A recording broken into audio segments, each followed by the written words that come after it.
apapun yang dimulai dengan kemarahan akan berakhir dalam rasa malu. Assalamualaikum warahmatullahi wabarakatuh. Bismillahirrahmanirrahim.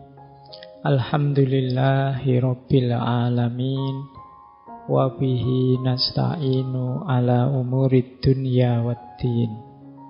Allahumma sholli wa sallim wa barik ala habibina wa syafi'ina Sayyidina wa maulana Muhammadin wa ala alihi wa ashabihi wa man tabi'ahum bi ihsanin ila yaumiddin.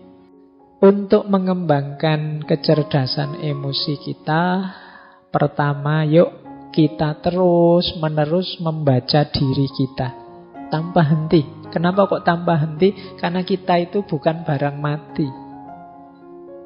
Jadi mungkin kita berubah seiring pengalaman yang kita peroleh.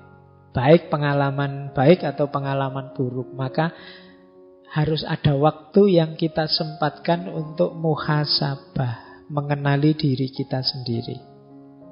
Dan itu kontinu, rutin, terus-menerus. Kemudian kita pahami apa sih tujuan hidup kita ini.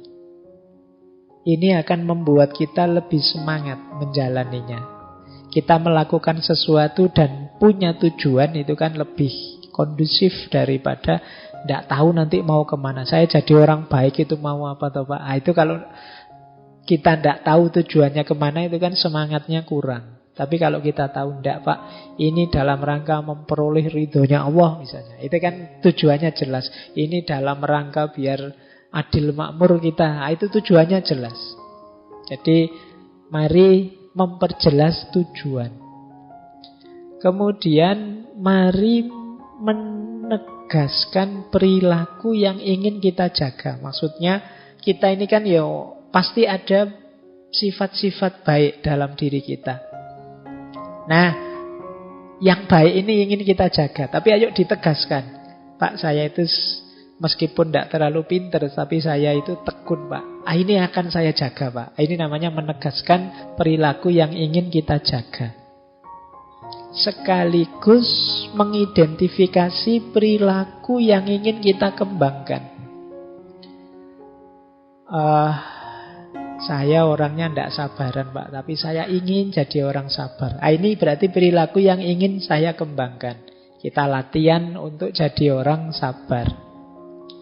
Kemudian membiasakan diri dengan perilaku baru yang lebih baik. Jadi karakter, sifat, perilaku itu kan dia tertanam kalau kita biasakan.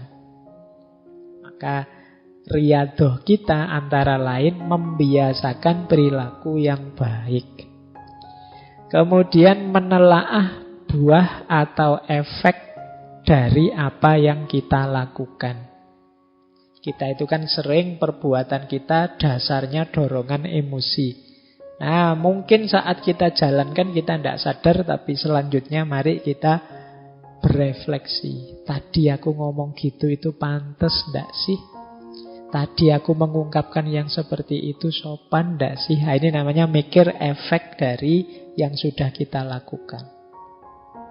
Nah, kalau kita mengembangkan kecerdasan emosional kita secara tekun dengan cara-cara ini ya seperti di awal tadi, maka kemungkinan akan IQ atau EQ kita nilainya akan semakin meningkat. Jadi kecerdasan emosi kita akan meningkat. Kalau tadi disebut bahwa ini sekitar 40% lebih menentukan kesuksesan kita, ya berarti kita sudah punya 40% variabel kesuksesan ketika kita bisa menaklukkan emosi kita. Baik, ini waktunya sudah tinggal 10 menit. Ini kalimat dari Daniel Goleman. Itu wajahnya. Ya. Kata Goleman, kalau engkau tidak menguasai emosimu, tidak sadar tentang dirimu, tidak mampu menata tekanan emosimu, tidak memiliki empati, tidak memiliki hubungan yang baik, maka sepintar apapun dirimu, engkau tidak akan dapat melangkah jauh. Jadi engkau akan jago kandang saja, hebat tapi untuk dirimu saja, pinter tapi untuk dirimu saja. Kamu tidak akan bisa sukses kemana-mana. Jadi engkau tidak akan tercapai cita-citamu, keinginanmu yang tinggi. Karena itu tadi, kamu tidak kenal dirimu. Apalagi yang berhubungan dengan orang lain. Nah, ini quotes dari Daniel Goleman. Kemudian ada dari Aristoteles. Kata Aristoteles, siapapun bisa marah. Mudah marah itu. Kalian kan tidak pernah kursus caranya marah yang baik, itu kan tidak ada. Otomatis orang itu bisa marah. Tapi kata Aristoteles, marah kepada orang yang tepat, dengan kadar yang tepat, di waktu yang tepat, untuk tujuan yang tepat, dengan cara yang tepat, tidak dimiliki semua orang. Karena itu tidak mudah. Atau jangan-jangan tidak ada. Sulit loh marah kepada orang yang tepat saja. Ini kita juga mungkin milih-milih. Kadang apa seharusnya kita marah. Kadang-kadang saatnya kita memaklumi, kita marah. Saatnya kita menasehati, kita marah. Saatnya kita nuntun, kita marahi. Ada orang sesat dimarahi. Padahal kalau orang sesat itu kan ya dituntun biar benar, malah dimarahi. Itu kayak orang jalan-jalan, Pak, mau ke Jogja. Loh, sampean kok malah ke arah Jakarta, dasar kurang ngajar. Kan tidak begitu. Ya ditunjukkan arah yang benar kalau memang sesat. Nah, marah pada orang yang tepat. Apalagi dengan kadar yang tepat. Kadang-kadang kita kan sering over. Marah itu kan kadang salahnya kecil, marahnya besar. Kan sulit kan kita marah kecil. Saya pingin marah Pak, tapi kecil saja kan nggak bisa. Marah itu selalu heboh, mesti besar. Padahal salahnya kecil. Kemudian di waktu yang tepat. Ini juga perlu pembacaan detail. Untuk tujuan yang tepat. Biasanya kalau marah kan kita tidak mikir tujuan. Apa setelah marah terus urusan selesai? Apa setelah marah terus yang kacau jadi beres? Dan lain sebagainya. Maka pastikan kalau marah tujuannya tepat, caranya juga tepat. Karena ini memang sesuatu yang tidak mudah. Nah, pada akhirnya kita tutup dengan kalimat dari Benjamin Franklin. Apapun yang dimulai dengan kemarahan akan berakhir dalam rasa malu. Jadi orang marah pikirannya tidak jernih.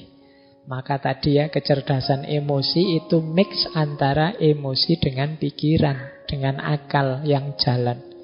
Marah itu menandakan emosinya tidak terkontrol. Biasanya malu. Kalau tidak percaya, kalau sedang marah, teman-teman kan sekarang sadar ponsel itu kan, kalau ada yang marah coba di video. Ya. Terus ditonton. Jarang orang, wah cakep banget ya aku pas marah, kan jarang begitu mesti. Mesti nganggep pas marah mesti jelek. Kan banyak ya sekarang kamera-kamera candid itu pas orang lagi marah-marah, lagi nendang-nendang lagi itu. Itu kan kita nonton saja kan rasanya jelek. Jadi mesti pelakunya juga ketika nonton video itu mesti malu. Jadi kemarahan itu, segala yang dimulai dengan kemarahan akan berakhir dengan rasa malu. Kita marah sampai segitunya dengan teman kita, mungkin besok bisa rukun lagi. Tapi ketika mengenang kemarahan kita bersama teman kita tadi, biasanya kita malu. Iya ya, sekarang kita rukun, dulu saya sampai kayak gitu marahnya. Kamu sih misalnya. Tapi kan kita malu. Kita lepas kontrol sampai marah. Maka emotional quotient, kecerdasan emosi ini penting untuk kita hidup sukses, hidup nyaman. Bahkan ada yang bilang sampai 80%, ada yang nulis sampai 85%. Unsur kesuksesan kita terletak pada kecerdasan emosi ini. Kalau menggunakan bahasa agama, ya kecerdasan emosi ini mungkin berhubungan dengan muhasabah dan muraqabah. Muhasabah itu kemampuan kita menyadari diri, membaca diri, menata diri. Kalau muraqabah itu apapun yang kita lakukan, jangan lupa kita selalu diawasi oleh Allah. Jadi jangan sembarangan. Jadi laksanakan segalanya sesuai dosis dan porsinya. Karena Allah selalu melihat. Jangan sampai kita malu di hadapan Allah. Nah ini kesadaran muraqabah namanya. Jadi kalau kita ada di tataran muhasabah dan muraqabah ini, insya Allah kecerdasan emosi kita akan terjamin. Perilaku kita lahir dan batin lebih tertata.